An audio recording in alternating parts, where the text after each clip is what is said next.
Good evening, everyone. I'm your host, comedian, magician, Danny Whitson. But it's all tricks aside, because tonight we're turning the paranormal into the normal. Join me as we explore the gray areas of reality. We're going to talk all things paranormal, UFOs, ghosts, cryptids, and aliens, and see how it's all connected. This podcast is brought to you by the Experiencer Support Association, and we are live. So if you're an experiencer yourself, or you're just plain nosy, be sure to send me your question and subscribe to the podcast. Now, get ready, because it's going to get deep. No, really, we're going to go way out there, because this is Beyond the Tinfoil Hat.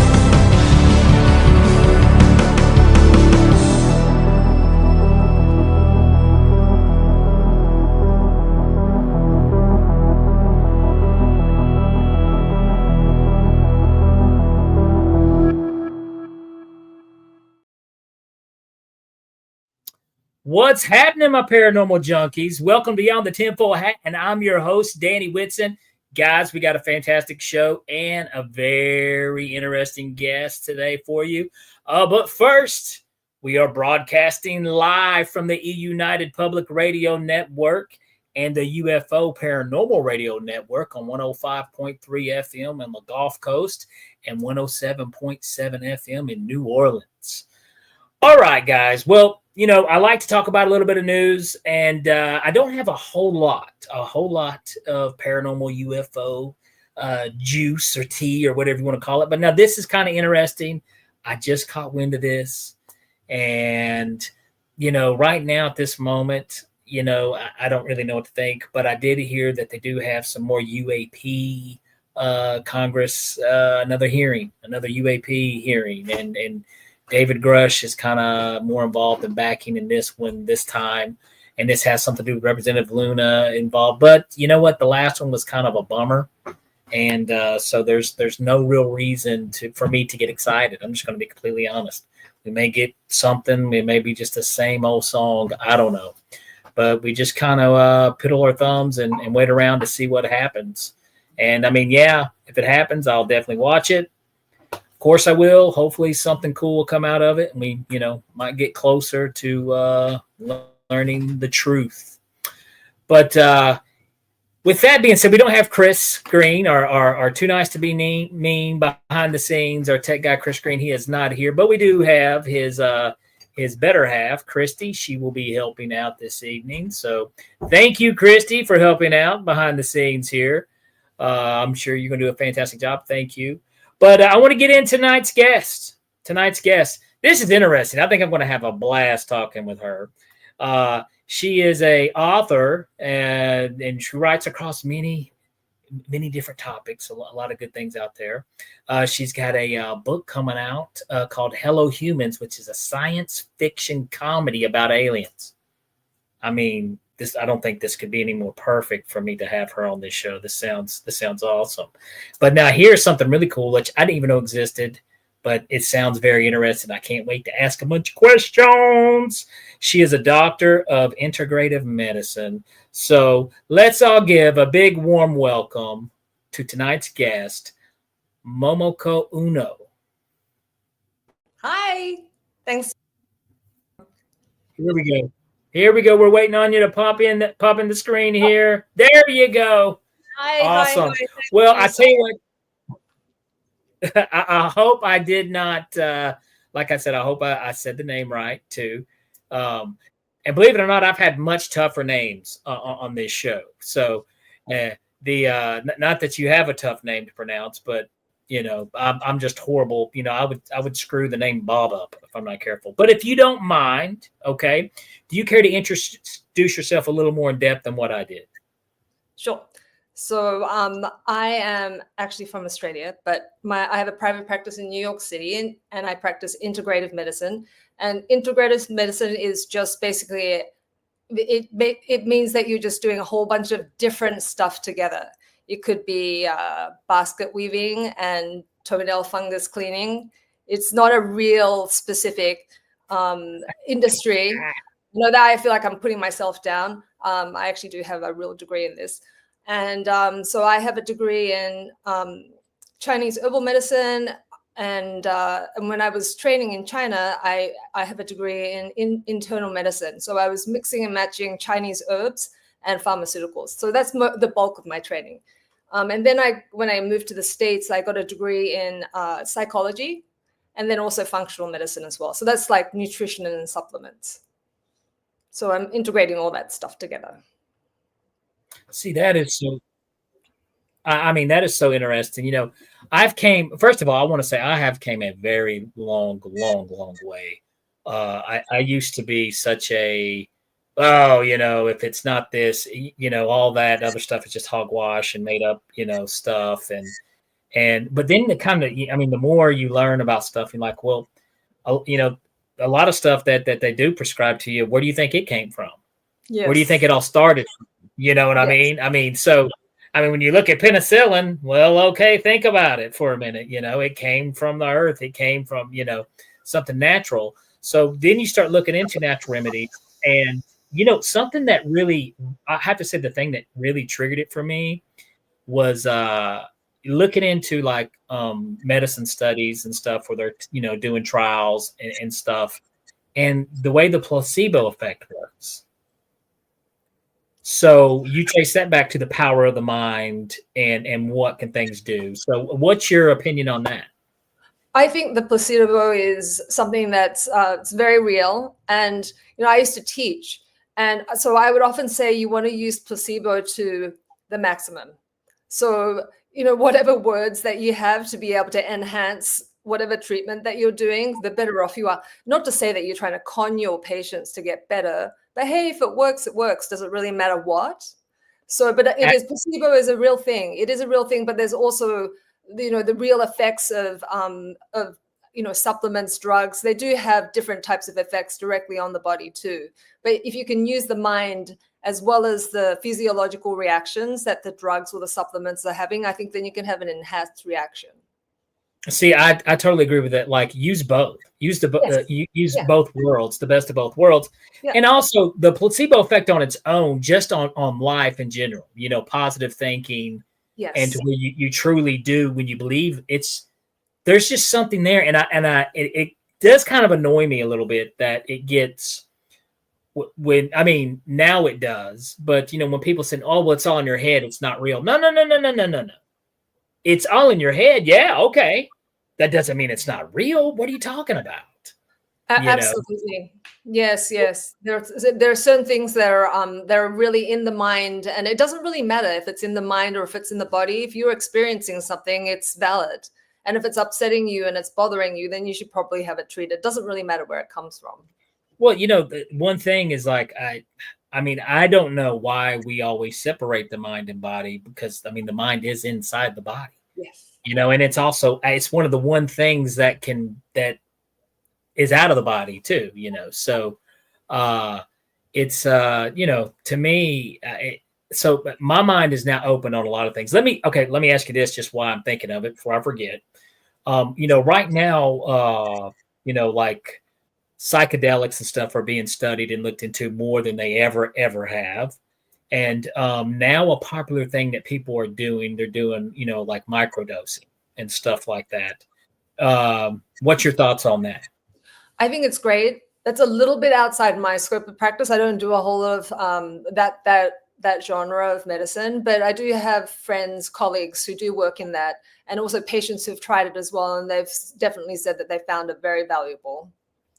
See, I've heard stuff to where it's, it's helped alcoholics kick alcoholism. So there's been a lot of positivity. And like I said, it's something that I think, finally that they're looking forward to.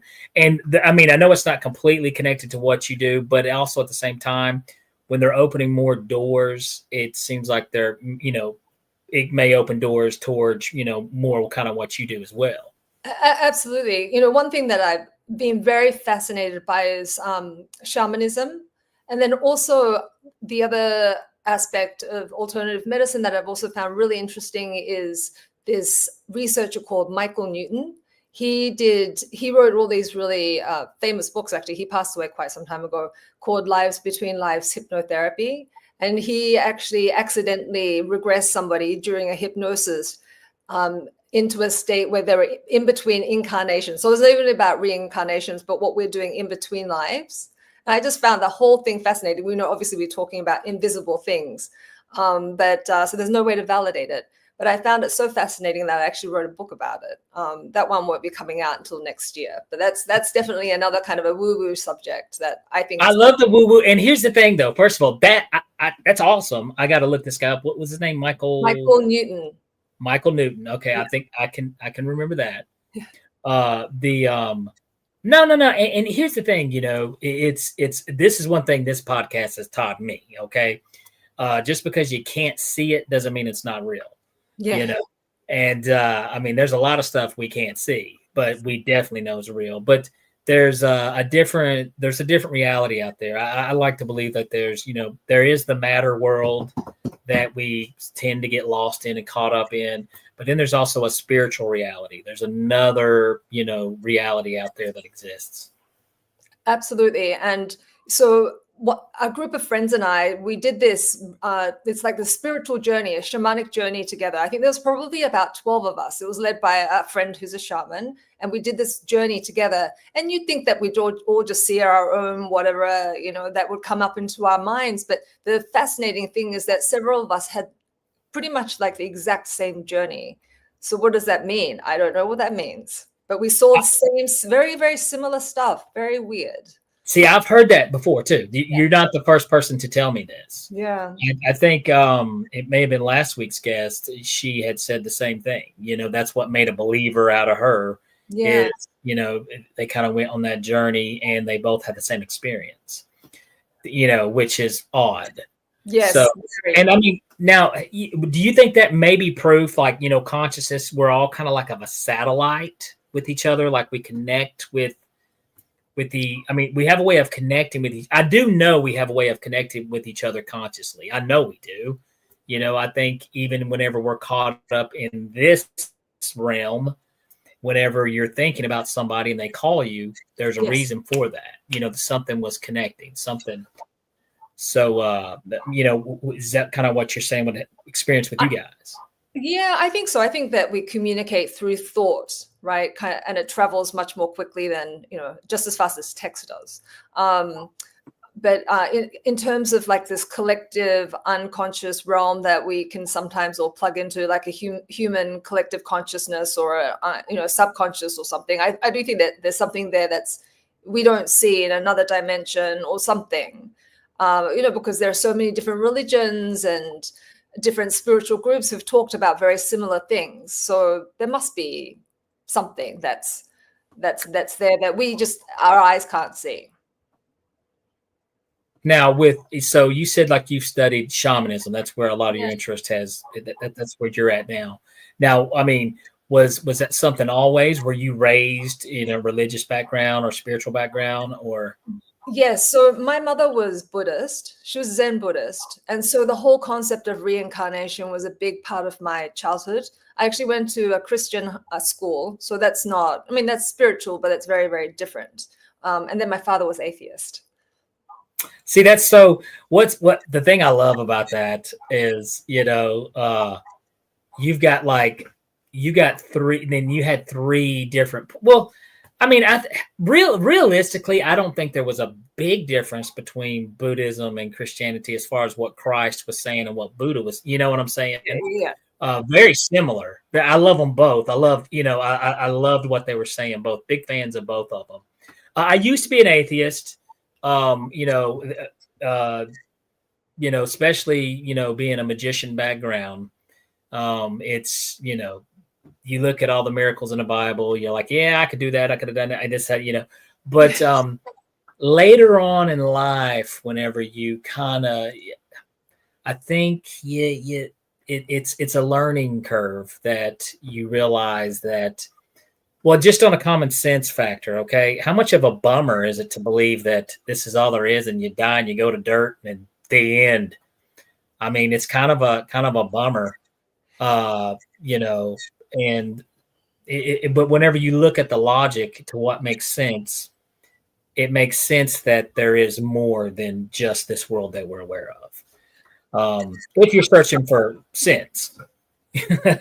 I hope so. It doesn't, this would be awful if it just ends like this. You know, you have all these people that you meet, and then what? You just, as you said, Here's my breakdown on it real quick, okay? And I don't want to hog up everything with my opinions here, but I do want to let me spit this out real quick. And this is science, baby. Okay, so this is proof where I'm going to throw it out there. Okay, so all right, we've got hands. We evolved to have hands to grab things, to fight, to eat. Okay, there's a reason why we've got eyes, because light exists. If light didn't exist, we wouldn't need these bad boys. If sound didn't exist, we wouldn't need these bad boys. So let's get back into the mind. Okay, we're able to question our own existence. Why? Would it make any evolutionary sense for us to have that ability and there be no reason? You see what I'm saying? There's no reason for our existence. And if nothing happens, if there's nothing more than this reality right here, then why don't we just exist like a houseplant? You know what I mean? Why do we, you see what I'm saying? So why do we have the ability to look up at the sky and say, what the heck is going on? So, but there's a reason why we can do that, because there's an answer. So I think that is enough scientific proof right there, a scientific reason to say there is more, other than the fact that bummer, you know what I'm saying? Here's the thing. Let's talk about this. I want to know about it was interactive medicine, correct? Integrative medicine, yes. I'm sorry, integrative. I don't have my phone locked out on me. I'm sorry. I need to trying to get my phone back open. There we go. There's my notes. There we go. Integrative medicine. So, okay. So what kind of led you down this field, though? Like you said, you had your father was atheist, your mother was Buddhist, and you had, of course, you went to the Christian school. So you kind of had like a very, broad aspect on religion and spirituality. So my mother actually was quite sick when I was a child. And she actually introduced me to alternative medicine because she wasn't a big fan of drugs. And so it was kind of part of my household, like nutrition, eating well to help you make you feel better. And then she introduced me to an herbalist when I was quite young. And, in Australia, they encourage people to think about career at a very, very young age. And so we already had the opportunity to meet other professionals and doctors. And so from I think I was about 14 when I decided I wanted to go into the medical field. And I wanted to do something that I felt like I was contributing, I wanted to do something that would be purposeful and meaningful to me. I wanted to be a service to other people. And there's probably a lot of it is my mother's influence, like watching people like suffer and feeling like I wanted to help them somehow. So, I mean, and that's cool. So you knew at a young age that this is something that you were going to do. Mm-hmm.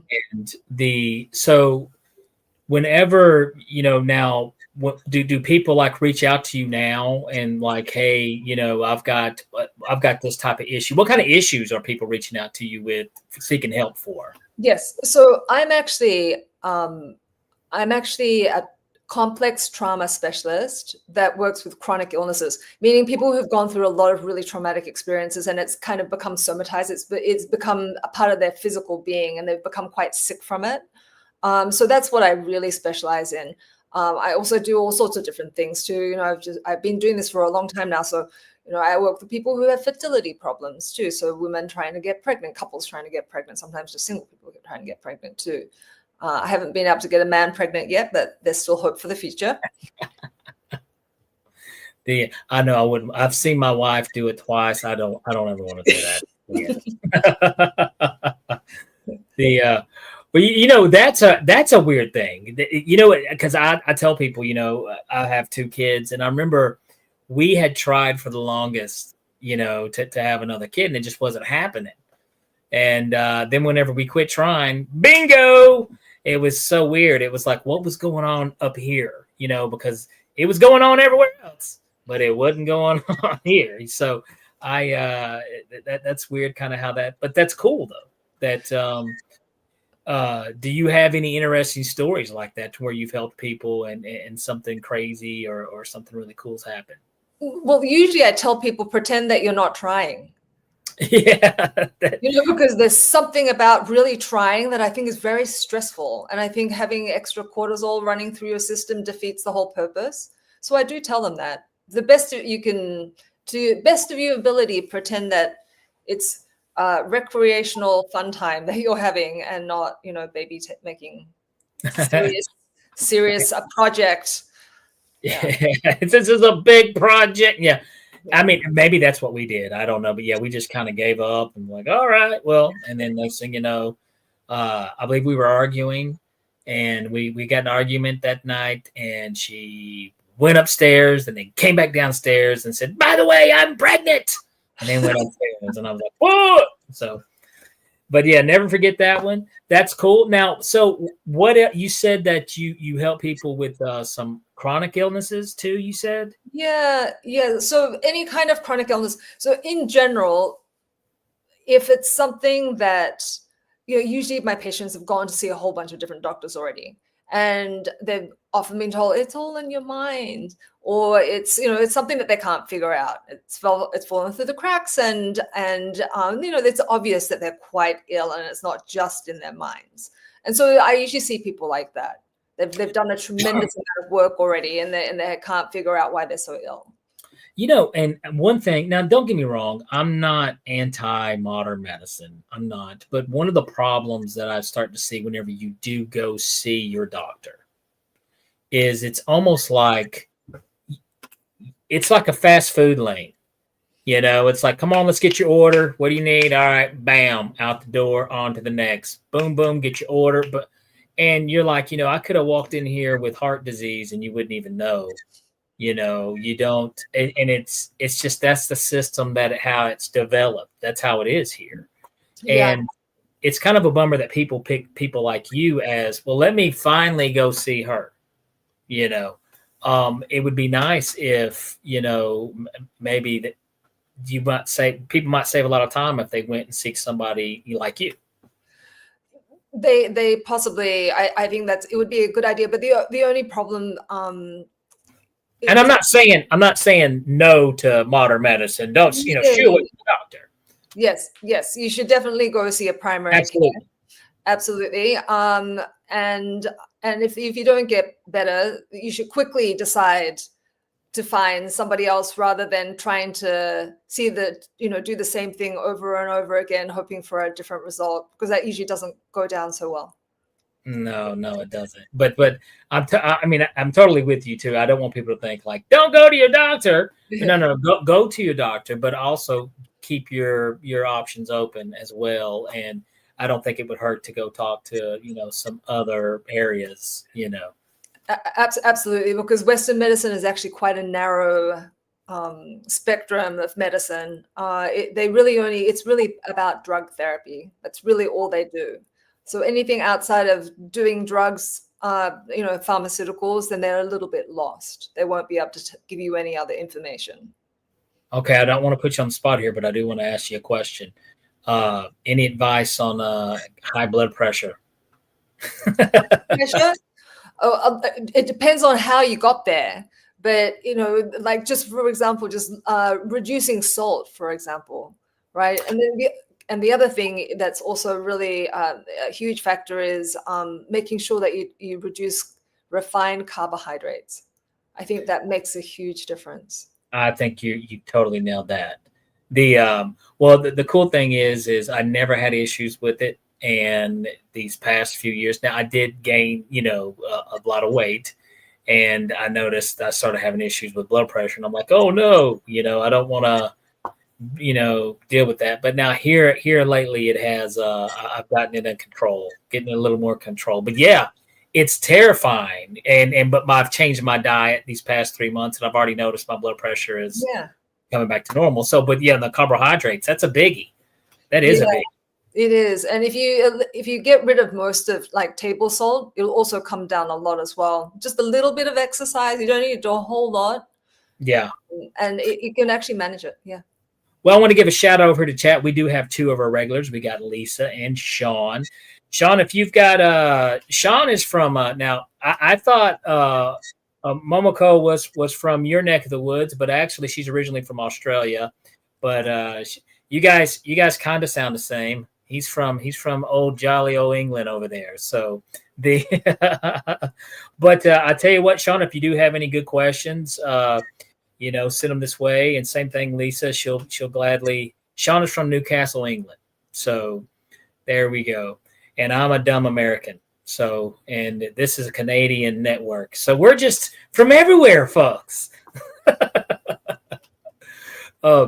Yeah, definitely send your questions if you got any, and she will answer them to the best of her knowledge. And we will be running up on break, and when we get back from break, okay, I want to talk to you a little more about this book, because this sounds like something.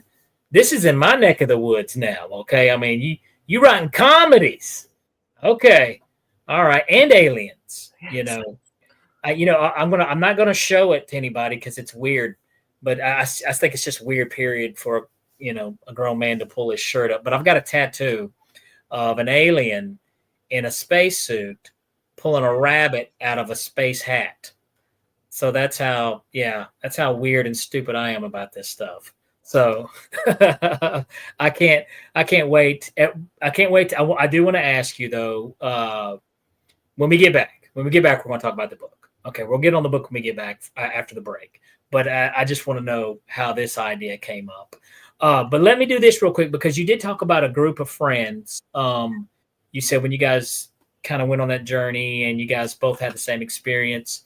Was that your first time ever? Was it kind of like proof that there's something more going on up here? In terms of spiritually connected? Is that well, correct?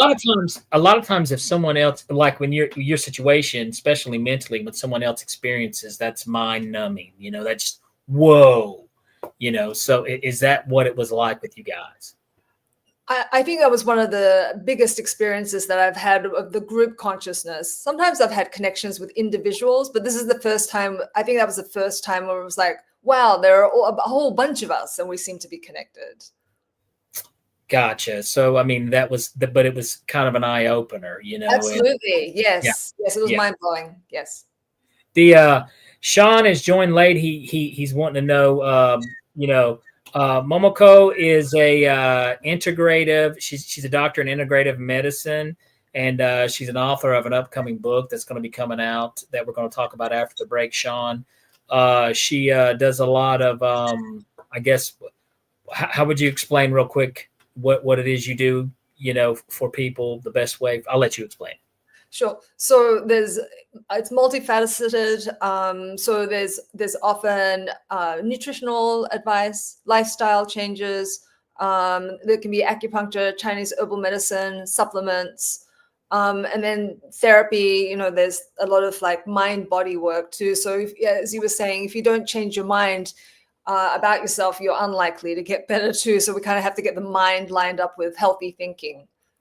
And that is so real. Please don't dismiss that.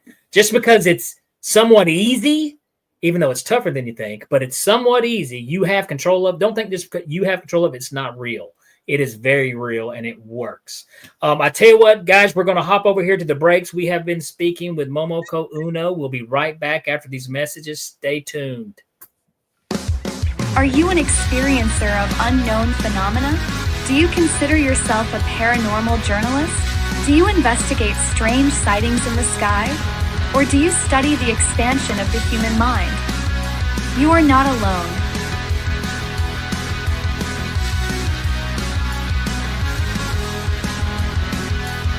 Welcome to TESA, a one-stop shop that offers multiple services to experiencers.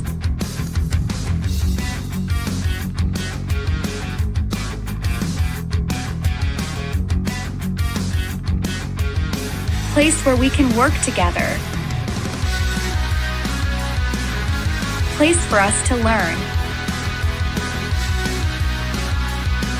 Place for us to grow. a place for us to change the world. Join us today.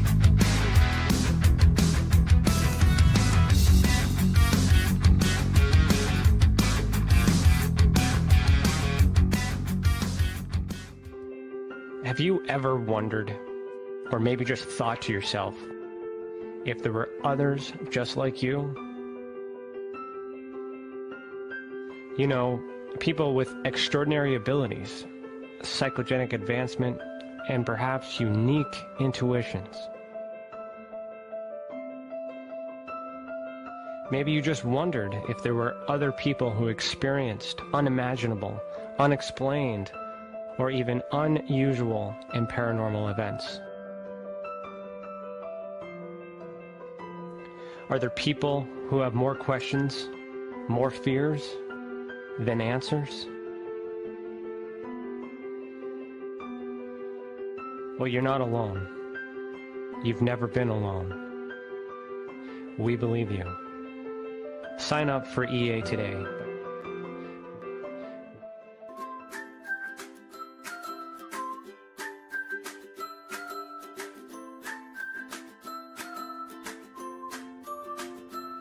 It's not the strongest species, nor the most intelligent that survive, but the ones that are most adaptive to change. Join us for Beyond the Tinfoil Hat, live on YouTube, Facebook, and wherever you get your podcasts.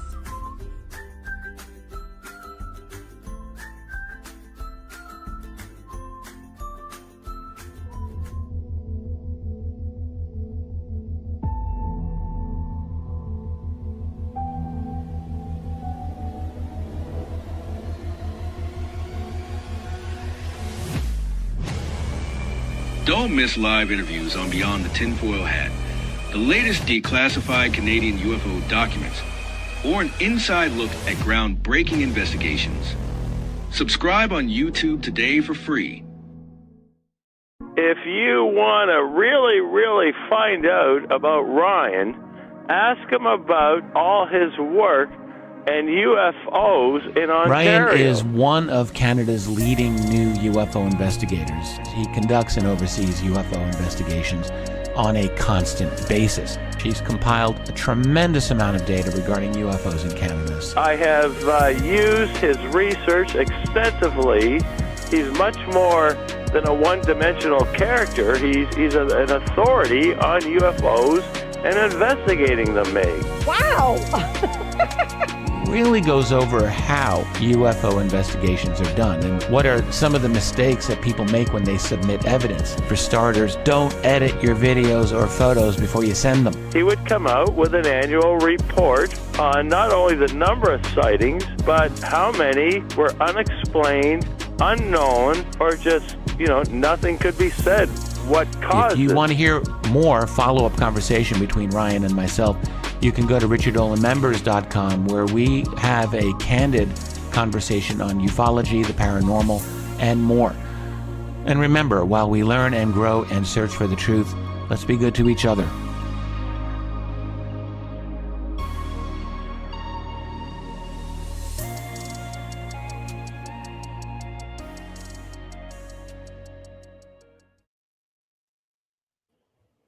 All right, guys, welcome back. And if you're just now tuning in, we have been speaking with Doctor of Integrative Medicine and author Momoko Uno.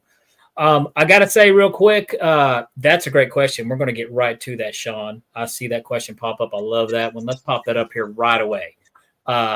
What is your opinion about the simulation theory?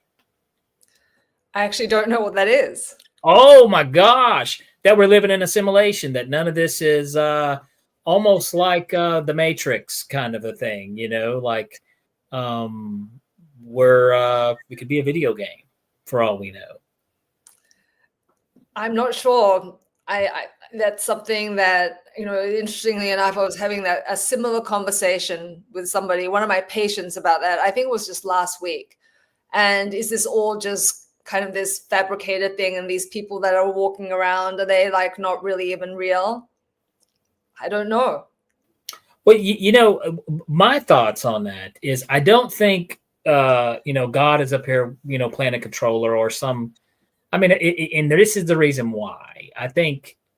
I really hope not, because imagine what kind of psycho would be operating, this video game. You know what I mean? Now, this is Sean just popped consciousness. Exactly. This is where I want to get to. I think that we all are creating this all at the same time as well it's happening. With the power of this right here. So, I don't know if I think this is the paint and the canvas is out here, and we all kind of, are painting our own masterpiece with each other. Yes, I do agree with that. I don't think that if there is a God and God is creating this, it's kind of a hell of a mess. It is. It sounds kind of mean. I could see how a bunch of not so nice people could, out of greed and all sorts of like negative thinking, could create a mess like this, though. Well, I always think, and I agree with you, I think it would be like a sociopath would Yes. have to, and I mean, maybe after a while, like, I don't know. I mean, I don't play a lot of video games, but I would play SimCity. I remember playing SimCity, back in the 90s. I'm old, folks. And, get bored. Okay, let's destroy my city with a natural disaster and start over.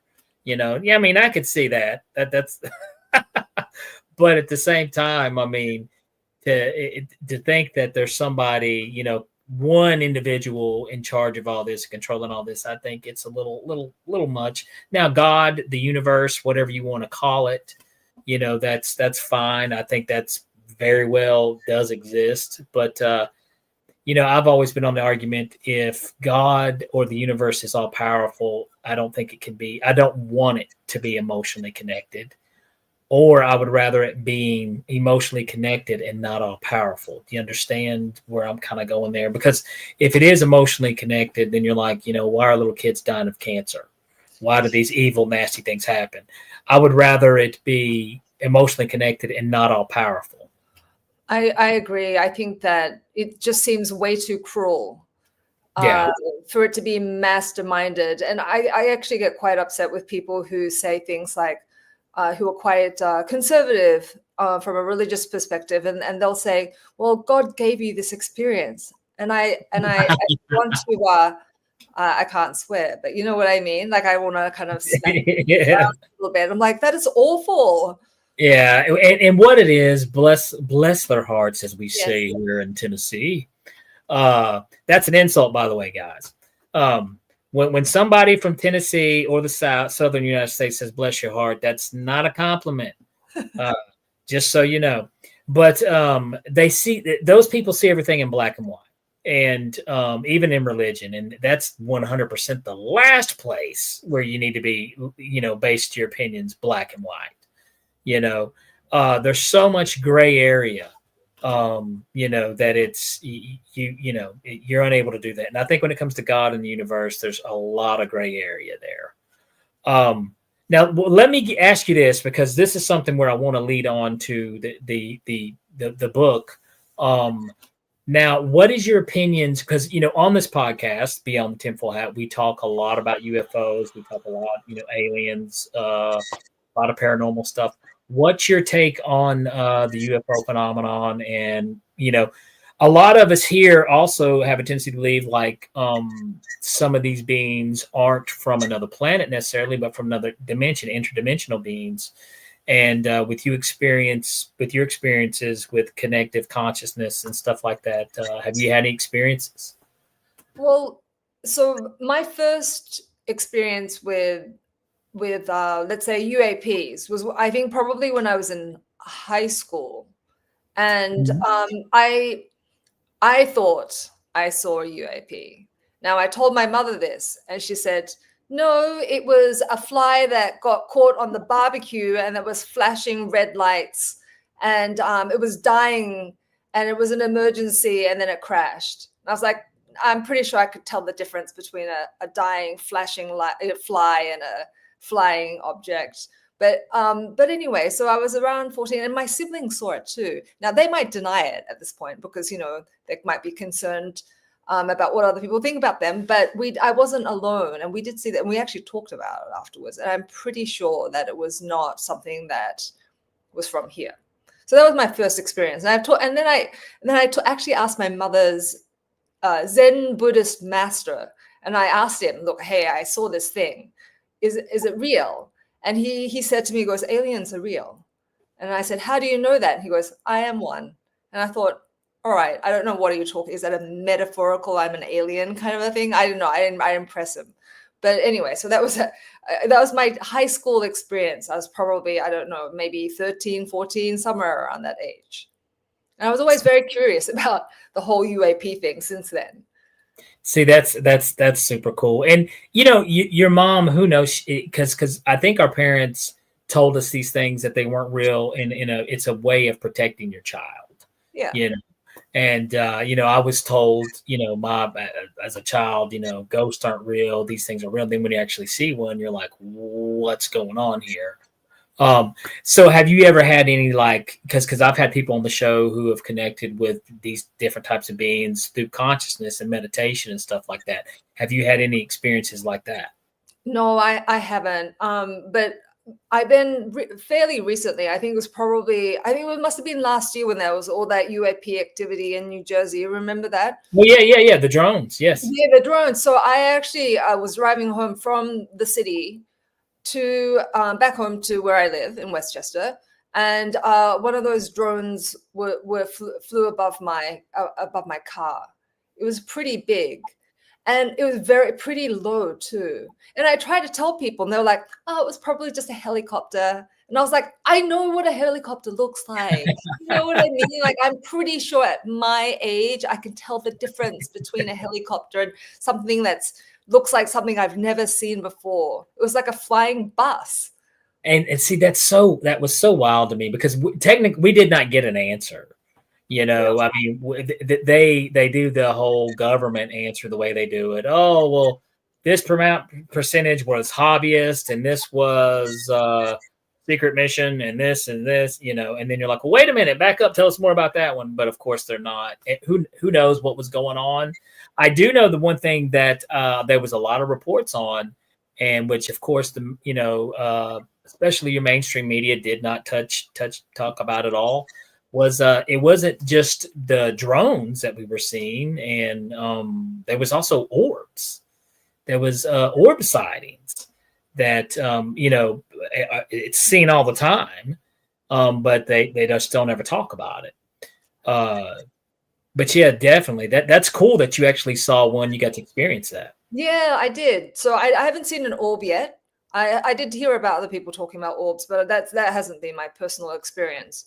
And the other thing, it's not ball lightning. It's not these things. I mean, these are a common phenomenon that happens all the time, and we're getting more. I mean, there's a lot of good proof out there. You can see these things. I just, to me, I still don't have an opinion whether if it's from out of this world or if it's our tech super advanced. Yeah. But I do believe this. I do believe that the technology came from out of this world. So if what we're seeing, may not be, the little green men, it may be us inside of one of their rides, or, one of their bright ideas. So I am a firm believer in that. But let's do this, because this is the interesting part. I know there's so much to talk to you about, by the way. There's so much to talk to her about, guys.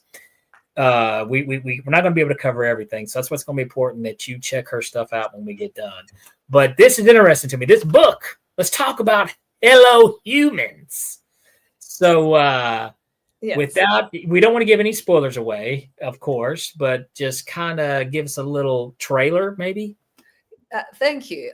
So it's about a group of different alien species, and they're part of this intergalactic committee, and they want to invite human beings, Earth, to the intergalactic committee. But there's all these, cyborgs and all these rebels and that are getting in the way, reptilians, of course. And so there's this war that's going on, and humanity, we're not really sure which way they're going to sway with the negative evil, or if they're going to go with the peaceful intergalactic committee. So it's a trilogy, and the first book is coming out probably in a couple of months. See, that sounds super cool. And, you know, I love comedies. I'm a fan of comedies myself. I got to say, you know, the thing, I mean, when you look at us humans, and this is all of us, okay, we're sacks. You know what I mean? We are pieces of, you know what, and I mean, I know we don't like to, there's some people like to think, oh, well, there's hope for humanity. I mean, there is, but we're also, you know, I wouldn't want us in a club, you know. I mean, based off our track record, we're pretty crummy. So I mean, I'm sure there's some reluctancy there, and yeah, we're soul containers, and we hold on to a lot of stuff besides soul too, there, Sean. But it sounds fun. It sounds interesting. Where did this come from? What made you wake up and say, "Hey, I want to write a comedy about this"? Well, so over the last 10 years or so, I've been popping in and out of different types of writing classes. You know, I went to medical school. I wasn't trained as a writer, and I just randomly decided that I wanted to take a science fiction workshop. I don't know why I decided that I wanted to do. I just thought it would be kind of like a cool idea.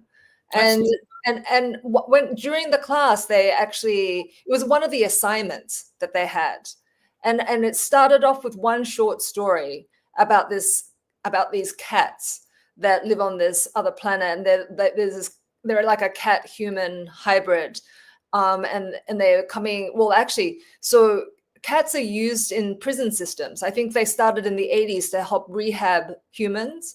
So I got that idea, and then I made them into alien cats that had been coming onto the planet to help human, beings, and help them evolve, basically. And so it kind of started from there. And then before I knew it, it became all these different types of species. So it actually started in a random project that I was doing. So you never would have created. I mean, now you do have an open mind, which that very helps in the world of creativity. But you wouldn't have considered yourself a very creative person until this class? No.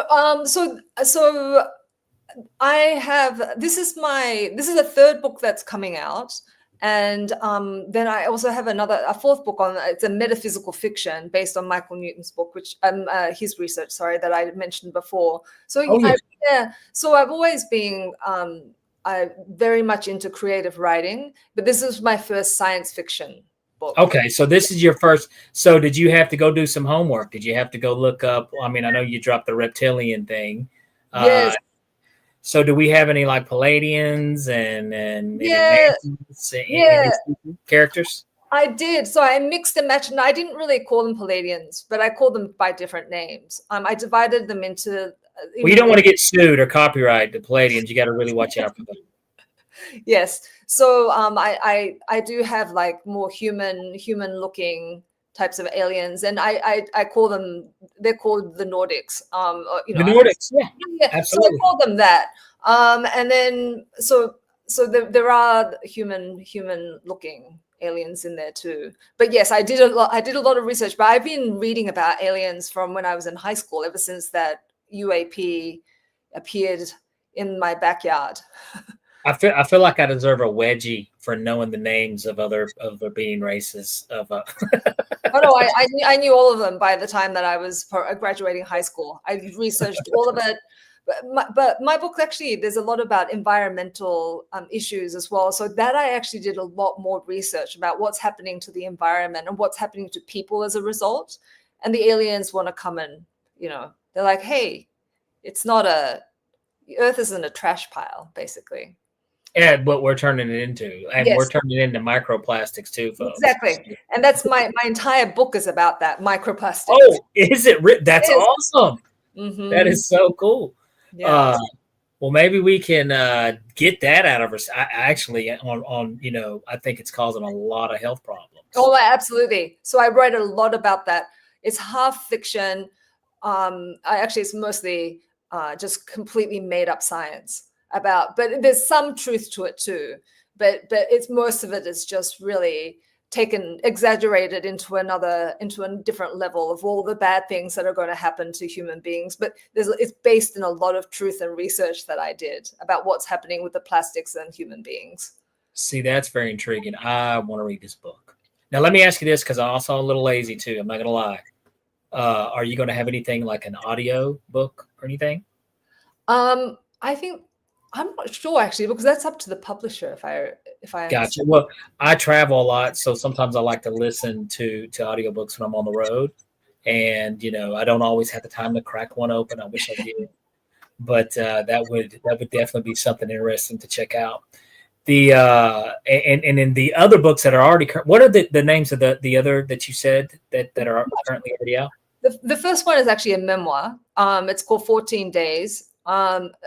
Because my first training's in comedy writing, even though the first and second book are about serious things, there is a lot of humor in it. And then the second book is called Bringing Sunshine Back to My Mind. That's fiction. It's contemporary literary fiction. It's about overcoming trauma. It's very much aligned with the kind of work that I do. About a woman who goes through a lot of trauma and comes out the other end. See, I kind of do the same thing, except I just cover it up with jokes and humor and never deal with it. So there we go. No, I'm just kidding. I love the way that how you've kind of took these classes and stuff to kind of enhance your creativity and your comedy writing. Somebody who writes, I write jokes for a living, and it is something that you got to get your headspace, you got to get there and get right. And I'm sure you became much more observational, though. You look around this crazy world a lot more than what you probably used to before you started doing this stuff. Writing, yes, I take it to another level, and the experiences that I have. I'm always trying to take any kind of, especially the challenging, difficult experiences and the failures tend to usually turn out to be the best funny stories. Oh, absolutely. Like my show, if my show is true stories.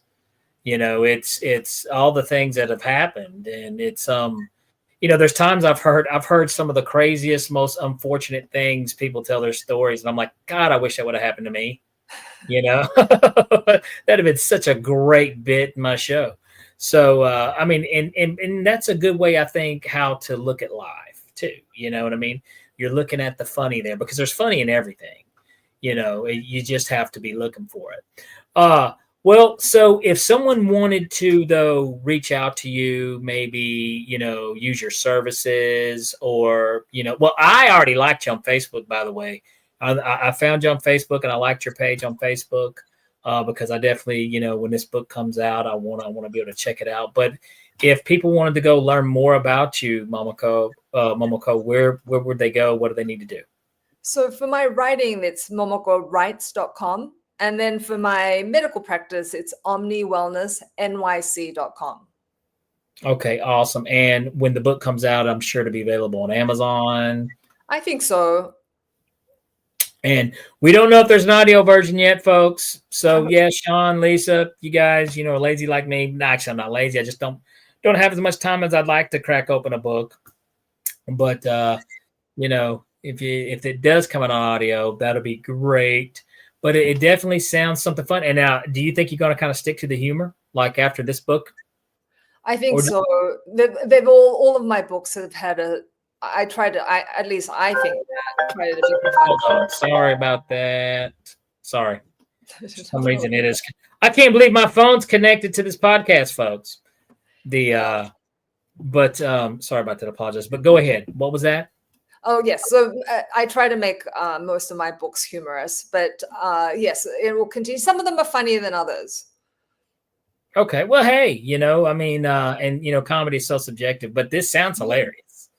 Do you have the Greys in it? The Greys are, yes. They play a big, big part in my book. Yes. Okay. I always feel bad calling them the Greys. I feel like one day we're going to look back and they're going to be like, Why did you name me after a color? You know, that's such a human thing to do there. But yes, I did. They're one of my, I think collectively one of my favorite characters in my book, The Greys. Awesome. Well, I tell you what, this has been a fun, interesting episode. I've learned some things I did not know, and I cannot wait for this book, Hello Humans, to come out. We'll have to bring you back on the show once the book does come out. I'd love to talk to you more. And I gave you a follow on Facebook, a like on Facebook. I found your page there. And you know, all the best. And like I said, I can't wait for this to come out. And thank you so much for coming on the Beyond the Tinfoil Hat. Momoko Uno. I said it right. Thanks so much for having me on your show.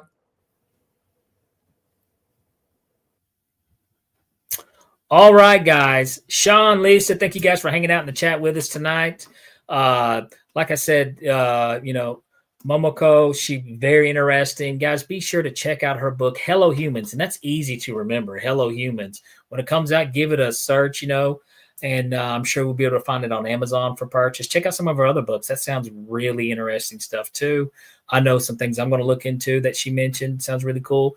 And if you're, you know, looking for any type of healing, you know, some help, almost, you know, therapy somewhat, be sure to look her up, help her out. She sounds like she's here to help and can help out, you know, with maybe some options you have not yet explored.